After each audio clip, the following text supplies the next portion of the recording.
The alarm blared through the massive glass-walled engineering bay like a siren warning of a sinking ship, and for a split second, the entire floor froze. Screens flashed red, the automated robotic arms locked mid-air, and millions of dollars worth of production screeched to a stop.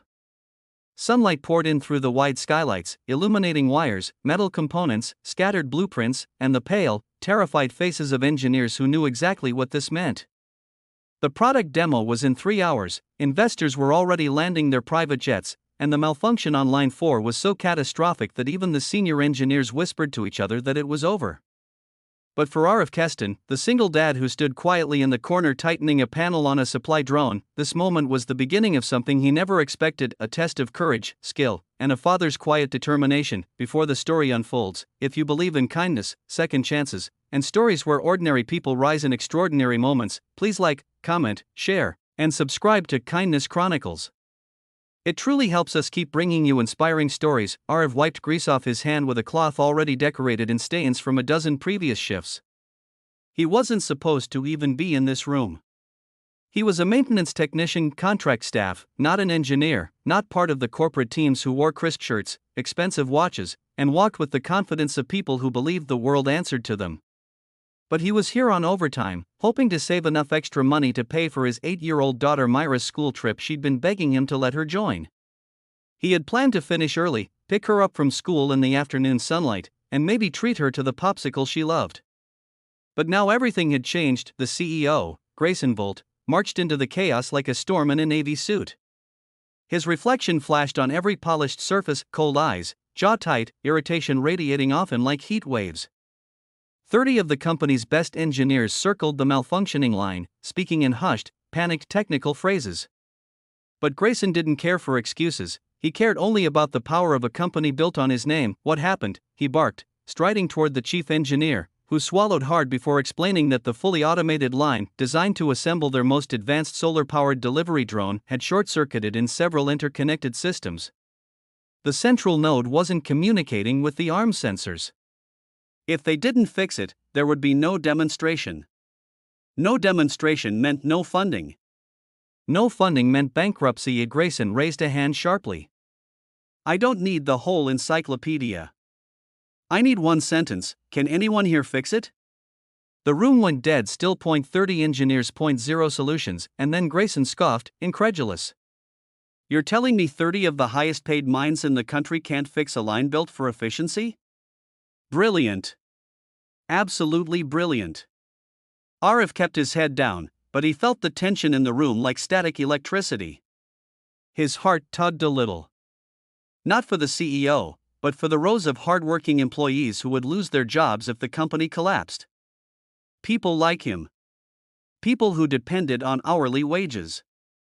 People with families. A wire sparked near the line, and one of the robotic arms twitched violently, sending engineers stumbling back.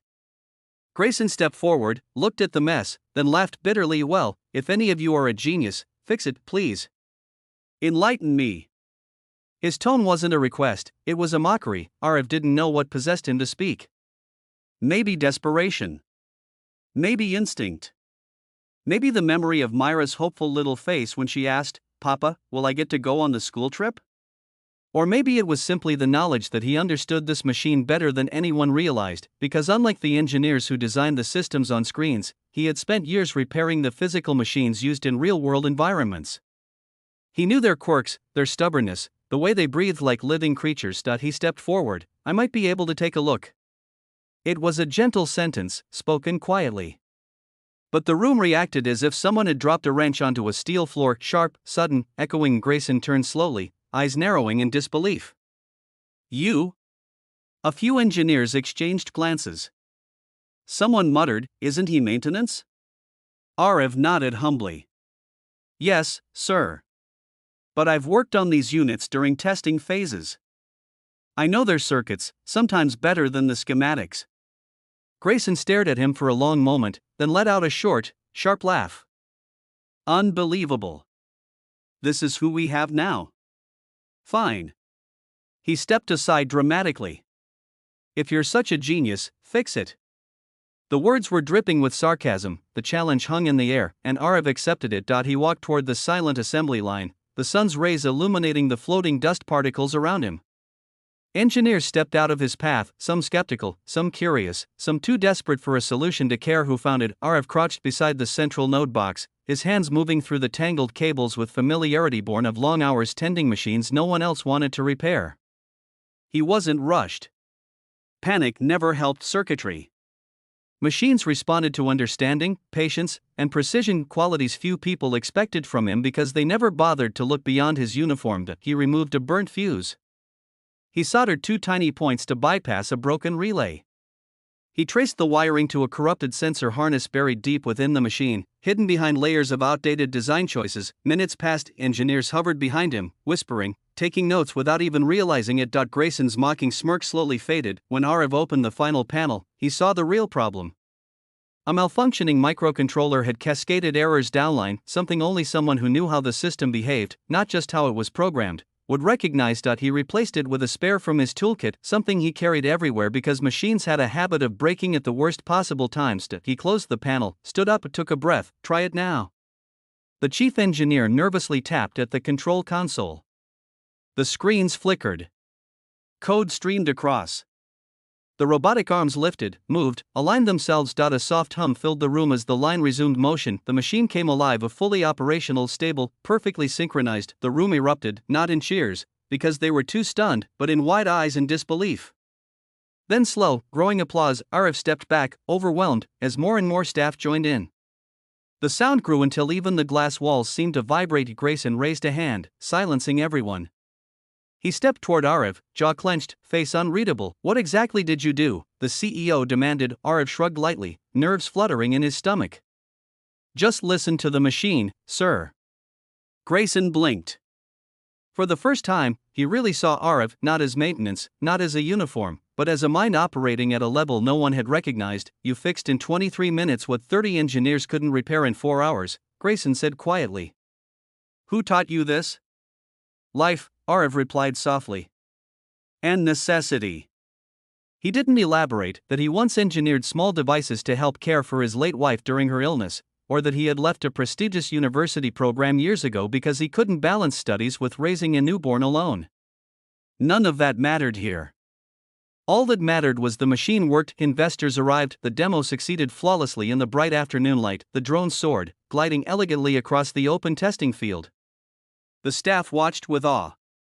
Laughter and relief washed over everyone like a warm breeze. Arif stayed back, standing near the shade of a solar tower, his hands still bearing faint traces of grease.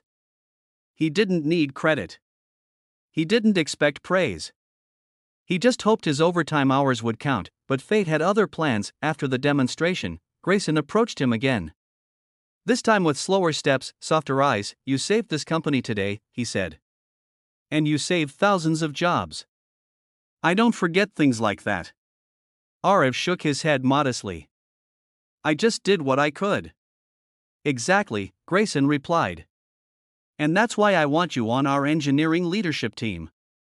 Arif froze. I'm not qualified for that, he stammered, genuinely shocked. You're more qualified than every person who failed today, Grayson said. You see systems in a way most people can't. I need minds like that. Arif swallowed hard.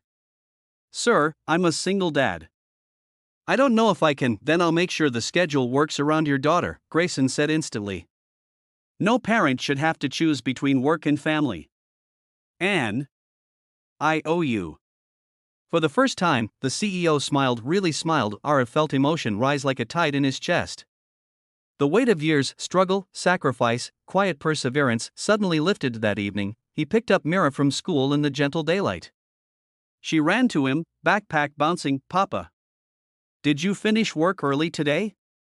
He lifted her into his arms, holding her tight, feeling the warmth of possibility spread through his heart. Yes, sweetheart, he whispered. And guess what? You're going on that school trip. Her eyes sparkled so brightly they seemed to outshine the sun behind her. As they walked home, he realized something powerful. Sometimes heroes aren't the loudest, the richest, or the most educated. Sometimes they're the ones who quietly keep going, quietly keep caring, quietly keep fixing small things until the world finally notices the big things they were capable of all along.